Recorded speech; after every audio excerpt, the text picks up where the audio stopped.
പിന്നെ ഇവനിങ്ങനെ നീച്ചാതെ കടന്നപ്പോ എന്റെ ഏട്ടത്തിന്റെ ഒരു മരുവനെ പറഞ്ഞു നമുക്ക് ഓനൊരു ഭാവി വേണ്ടേ, നമ്മൾ മൗലാനിയിൽ ഒന്നും കൂടി പോകാനും കണ്ട് അങ്ങനെ വന്നതാണ്ടാണ് ഇപ്പൊ ഇസ്മായിൽ സാറെ കാട്ടി. സർജറിക്ക് മുമ്പ് എൻ്റെ വെയിറ്റ് 174 ഇപ്പോൾ 92 ആയിട്ടുണ്ട്. സർജറിക്ക് മുമ്പ് എനിക്ക് ഭയങ്കര ബുദ്ധിമുട്ടായി. ഞാൻ ബസ് കണ്ടക്ടറാണ്. എനിക്ക് ജോലി ചെയ്യാനൊക്കെ വളരെ ബുദ്ധിമുട്ടായി തുടങ്ങി.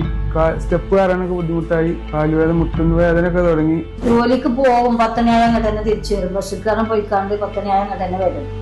സുഖമല്ല, അതുകൊണ്ട് ഞങ്ങളോടത്ത് പറയില്ല, ഒന്നും കൊണ്ടൂല, അങ്ങനെ വന്ന് കിടക്കും. അങ്ങനെ ഞങ്ങൾ ഡോക്ടറെ കാണിച്ചപ്പോൾ ഡോക്ടർ പറഞ്ഞു ഇത് ഞങ്ങൾ കടന്നോട്ടൊന്നും ഇനി നീച്ചൂല, നിങ്ങൾ എത്ര പെട്ടെന്ന് സർജറി ചെയ്യണം, അല്ലാതെ നീച്ചില്ല. അങ്ങനെ ഡോക്ടറെ കാണിച്ചത് ഞാൻ സർജറി ചെയ്യണമെന്ന് പറഞ്ഞ് അത് ചെയ്ത് ഇപ്പോൾ എനിക്ക് നല്ല സുഖമാണ് നടക്കാനും ജോലി ചെയ്യാനൊക്കെ. മുമ്പ് കണ്ടിരുന്ന ആളുകളൊക്കെ തന്നെ എന്നെ കണ്ടാൽ തിരിച്ചറിയില്ല. അങ്ങനെ മാറ്റം വന്നിട്ടുണ്ട്.